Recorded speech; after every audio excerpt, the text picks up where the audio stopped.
Hey guys, welcome back to World of Warships. Today we're taking a look at the Vallejo. This is the last steel cruiser that we have to look at and see if it's worth getting in 2024. I'll of course go over all of them in port, kind of talking about the pros and cons of each of them.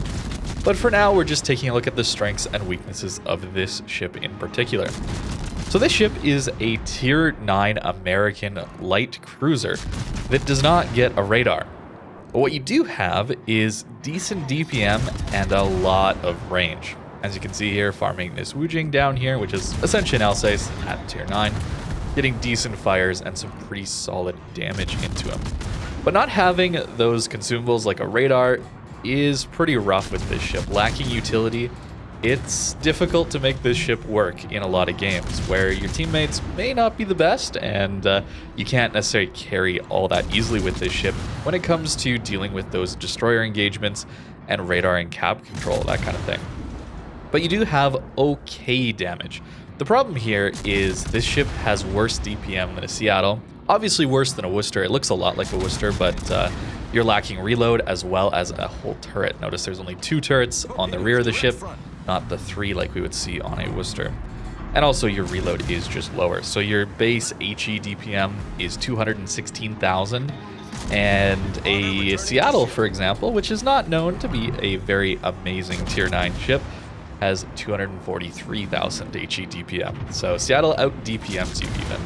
Although you do have better turret angles than a Seattle, for example. So that does help us out quite a bit. Worcester, for comparison, is like at 344,000. So 100k plus HE DPM. That's a tier higher, so we don't have to worry about that as much. But the problem here is we lack DPM on this ship as well as utility. This ship also feels extremely sluggish. So I played a bunch of different builds with this ship. I'll talk about that in port later. But the acceleration as well as the rudder shift on this ship is terrible. It is really, really difficult to play with. So you're going to take a lot of damage. Dodging incoming fire with this ship is pretty difficult unless you take full prop as well as rudder shift. That sacrifices quite a bit of concealment. But that can be okay if our gimmick here is strong enough with this spotter plane. Essentially, it reloads instantly. It's a 10-second reload on this spotter plane, and it gives us a nice extra bit of range to make use of. If you're interested in playing a spotter plane Worcester, this is essentially a premium Tier 9 version of that, with worse DPM.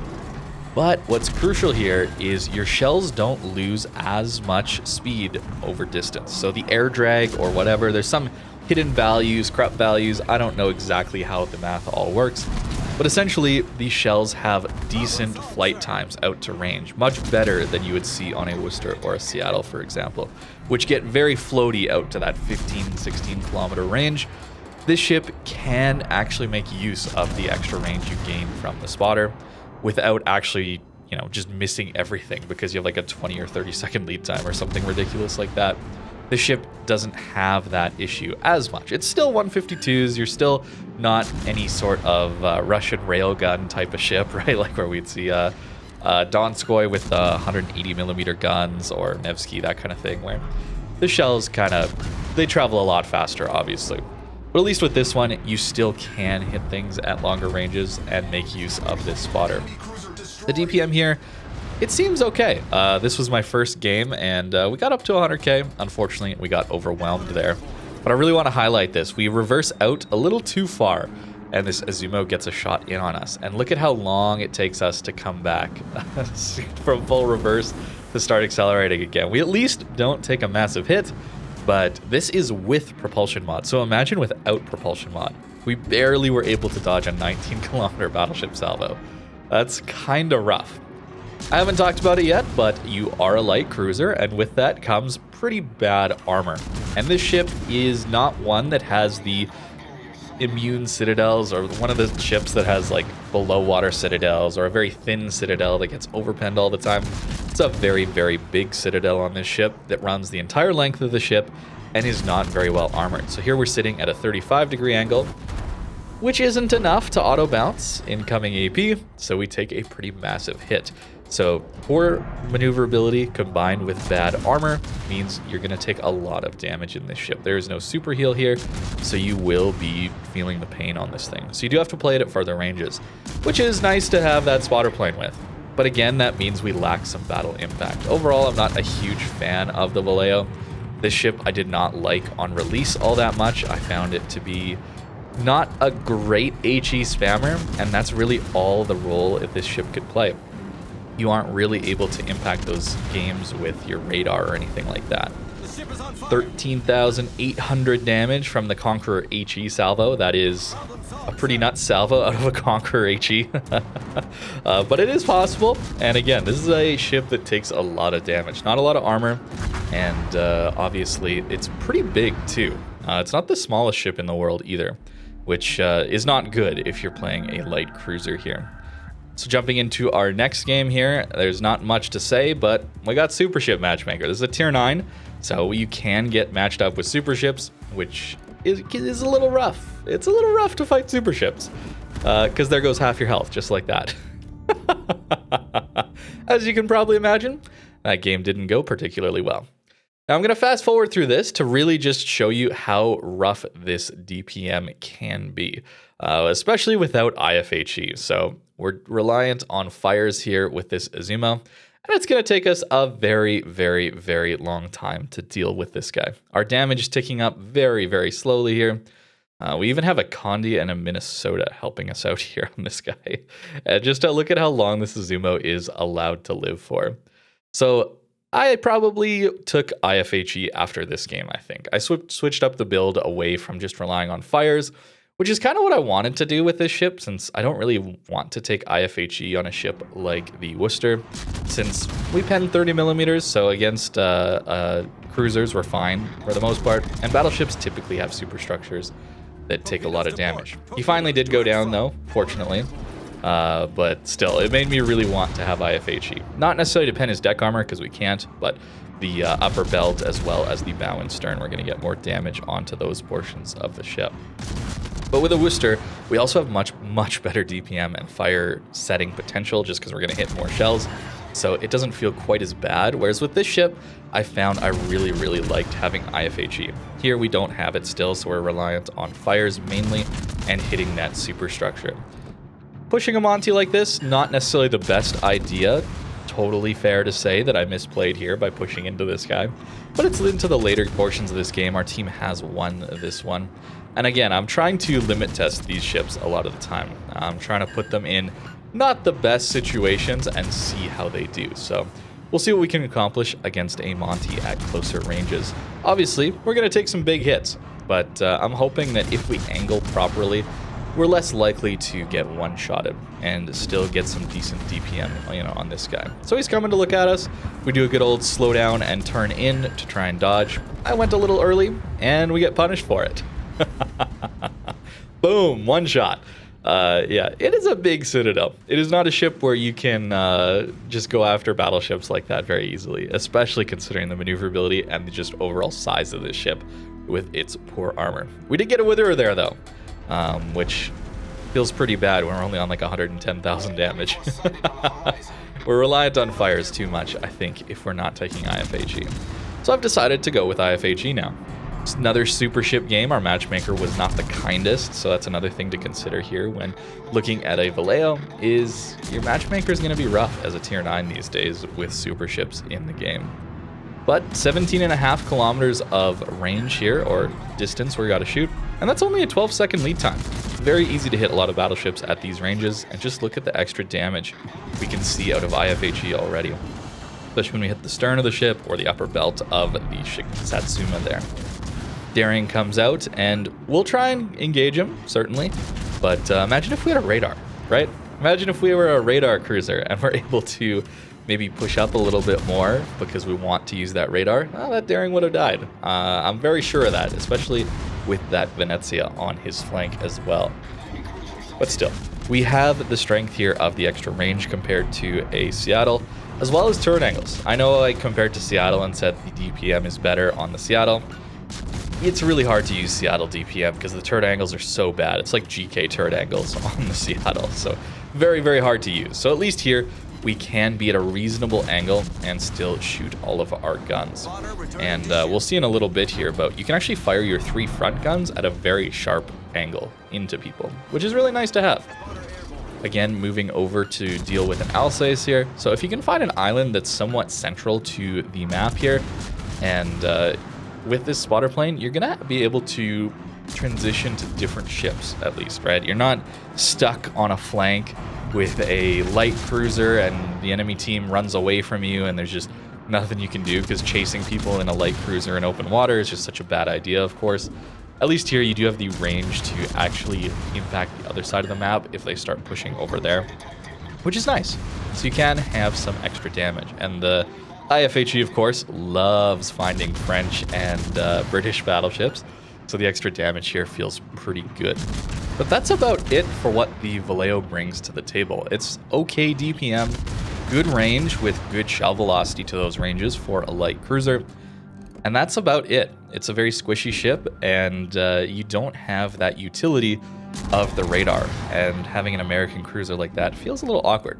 Steel, of course, is a very expensive resource type to get, very difficult to get in this game, and to have such a mediocre ship available for steel is fine, but it's not one that I would recommend getting. I think you probably saw that coming, but this is not one of the steel ships you should be looking to get. I think a lot of people forget about this ship even existing. I myself do that all the time. Certainly never recommend this thing to people when they ask for steel ship recommendations in the live stream or anything like that. It can do fine. It can do okay. But there's better options. There's a lot of better options compared to this ship. And I think the super ship Matchmaker also just makes it so much worse. Decent damage here, and at least we have the range to deal with the campy meta of super ships and tier 10, that kind of thing. But it's still just not a great ship to play, in my opinion. I had a few okay damage games. I think this is one of them where we got up to nearly 200k, but there were plenty of times where I was just dead instantly, or the game just was over too quick for me to get any sort of battle impact. Again, those blowouts do happen a lot of the time because your destroyers get killed early, and then the enemy team is just able to steamroll with more map control and spotting. And this ship not having a radar means that you're not able to help as much into that. Look at that range, man. It's nice. It is nice to have that range, I'm not gonna lie. Especially when the shell velocity can be so good on this ship. It's not like a range mod Worcester where we're just struggling to hit anything at those ranges. It can be good. Now the G-Nan here does smoke up in front of us, and let's swap to some armor piercing. Maybe get some blind citadels into this guy. Also notice the angle we're shooting all three of our front turrets from. That's decent. Unfortunately, you're not going to be able to do that against battleships because they're just going to overmatch through you anyway, as we've already seen. I'm not popping my spotter plane here yet because I want to stay dark. Notice I'm not detected. If I use my spotter plane to maybe get a better angle to do these blind fires into smoke, well then the Petro would be spotting me. Getting a few citadels here feels pretty good. It's a little cheesy here trying to blind fire this guy, but I don't have much else to work on, so that's what I'm going to do. Now that I am spotted, probably by the mini Gumo over on our flank, I probably should pop the spotter plane to get a better angle, but I just don't do that in this case. Bit of a misplay, I suppose. Still trying to finish him off, though. Up to 180k, though. Feels kind of nice. But this game is quickly slipping out of our control. Our Marseille is definitely going to go down, but I'm thinking that with his Hydro, we might get some spotting on this G-Nan yet and try and kill him. And he's stuck broadside to us with AP as well as the Marseille. He's dead, right? He's dead. Surely. Okay, now he's dead. Good. Good work, guys. Yeah, the AP is nothing special on this ship. I haven't mentioned it yet because it is just not great AP. You don't have the DPM of something like a Worcester even, and there's nothing really improved about these shells at all. They don't have better pen angles. They don't have better fuses so that they don't overpen as much, nothing like that. Up to 196 though there, feels pretty good. But I have tried the AP later in this game. I do find myself catching a Montana broadside, which is pretty nice. But even then, just look at the HE damage we're gonna get on this Lion here with the IFHE. It's pretty good damage, and it makes me think that I don't necessarily want to even shoot AP out of this ship all that much when we compare it to the damage we're gonna get in on the Montana, because the IFHE damage is so good. I will say, it does have heavy HE here as well as IFHE, so we're just going all in on damage because that's all this ship really has. So But that's the way you buff this ship, with the HE damage, I think. So pretty nice salvos there, up to nearly 5k on a salvo with this ship. Even with him being saturated, not bad. I think our last salvo there does manage to land a fire, which does collect the kill for us. Now we're going to find this Monty. Okay, so we're going to deal with this Hanover a little bit, but I noticed that with this Monty pushing around the island like this, I'm not going to have a good opportunity to farm the Hanover. May as well go after the Montana. We still have IFHE, so I'm looking to do some decent damage there. But once we get the fire and he's broadside, I figured, let's try it. May as well. It's cruiser AP, but into a broadside battleship at these ranges, we're going to aim for upper belt and superstructure, because we're obviously going to shatter on his lower belt.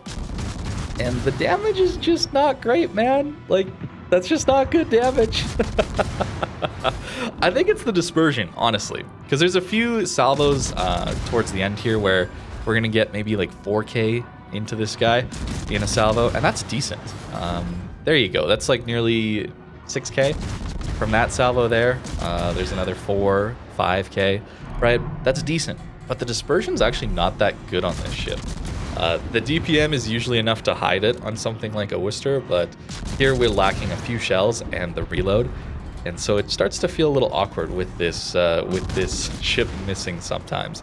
It's fine with HE, because obviously you don't really care all that much where you hit with HE, especially with IFHE, or into a Hanover, for example. It's a pretty big superstructure to hit. But, I mean, the damage there, that was a 6k HE salvo into him, and a fire. Popped his damage control. Another 5k HE salvo. So, I don't know, man. It seems like HE is just the way to go on this thing. And that's fine. You know, it's an HE spammer. That makes sense. But feels a little awkward to have a ship that removes a lot of the utility that an American light cruiser normally has, as well as the DPM. So, you lose DPM, you lose utility, but you gain better shell velocity at longer ranges because it doesn't slow down as much in the air, and you get a spotter plane that comes back really, really quickly. That is this ship. So that's why I don't think it's all that good. It doesn't really fit with what this class of ship wants to do, and it doesn't retain the DPM to actually make it function well as a long-range HE spammer and impact the game that way. We can still do damage. Like this one, another 185k damage. Started doing much better damage, certainly, when we built for it, but impacting the games, man. Again, the enemy DDs were just winning this game for the enemy team, and we do go down here. I just found a lot of losses in this ship. Even when I started to do more damage, a lot of the time it would just end in a loss because I wasn't able to impact those DD engagements nearly as easily. And part of that comes down to the build I started running, right? I stopped running concealment really altogether on this ship, going mostly for extra DPM as well as better maneuverability. And that made me play further back, which made me not impact those DD engagements even more.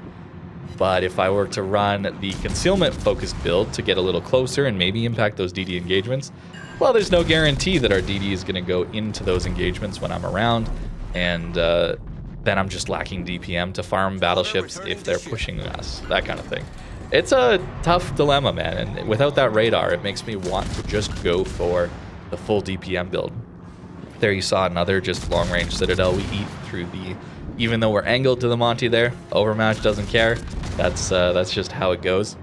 Here I still have IFHE, by the way. Just insane fire luck on this Vladivostok here. Don't know what happened to just turn the fires on, but this is still IFHE, where our fire chance is not good right now.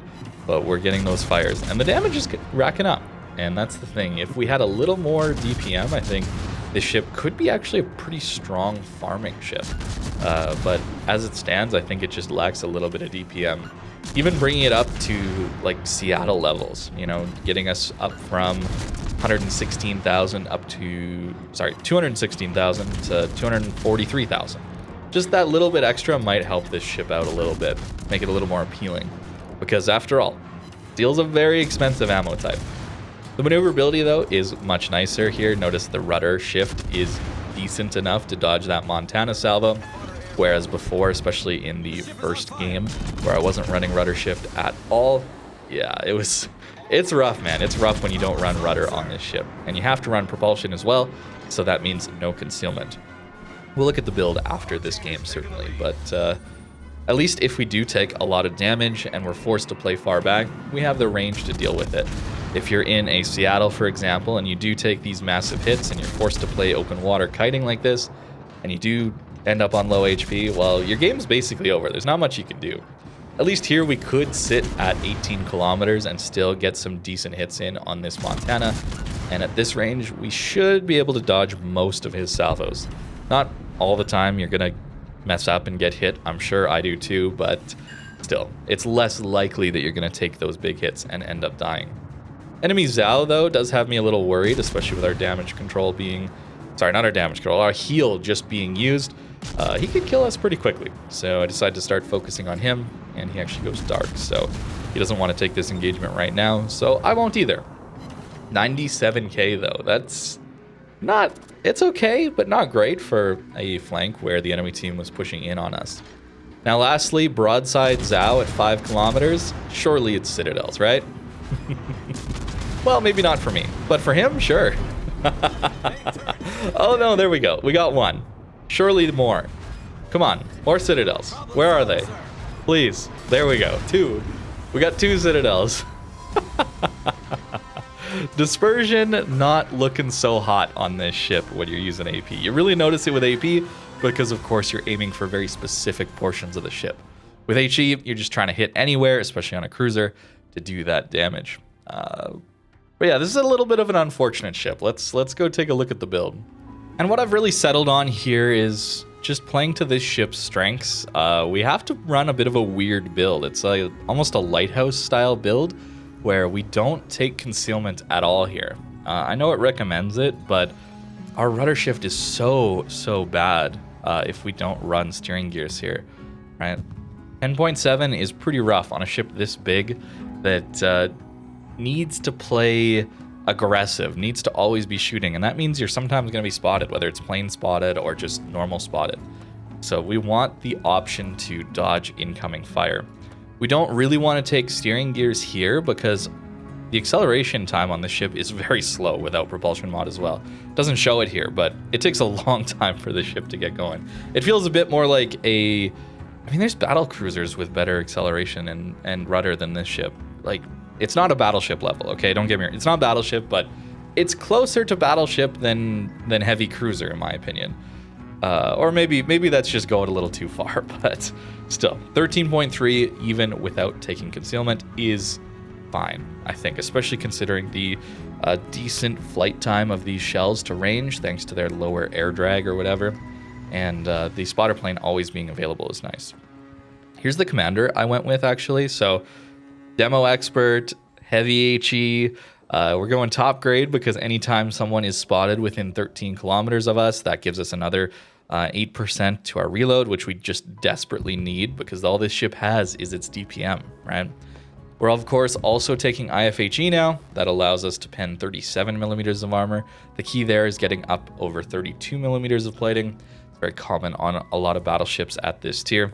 And that also allows us to do pretty well against cruisers too. But yeah, only going down to 8% fire chance, it's pretty rough. But fires you can't always rely on, even if you don't take IFHE up at 16% or whatever we'd have. I found it does more consistent damage with this IFHE, especially because we're taking heavy HE. Our HE alpha gets up there reasonably high. And then I'm also taking Superintendent, not because of the plane necessarily, although there were a few times where I actually ran out of them. But the main thing here is the heal. We don't have a lot of HP, and we don't have a super heal or anything like that. So considering how much damage this ship can take, yeah, I definitely want to have 4 heals is the idea here. Now, you certainly could run a concealment build and get much better concealment, push up to islands easier, not get spotted as quickly, but I found it lacked damage to really have any impact. So even here, I feel like I want more damage output from this ship, considering the other weaknesses in maneuverability, battle impact, as far as radar and caps goes, especially when it comes to an American light cruiser. It feels a little awkward at this tier, not having a radar with this playstyle. But there you go. That's what I settled on. Lighthouse build seemed to work reasonably well to get damage, but we still lacked a bit of battle impact. Still lost a lot of games where I did a lot of damage just because the enemy DDs got to run wild, and there wasn't a whole lot I could do against them. So not recommended is the idea of this ship. I will do that. I will do that extra video on the steel cruisers now that I've played them all, and in 2024 got a decent look at them. Played the Matchmaker in the current year, and we'll see how they stack up. But I think without spoiling too much, it's pretty safe to assume Vallejo's at the bottom. Thank you very much for watching, and I hope you have a great rest of your day.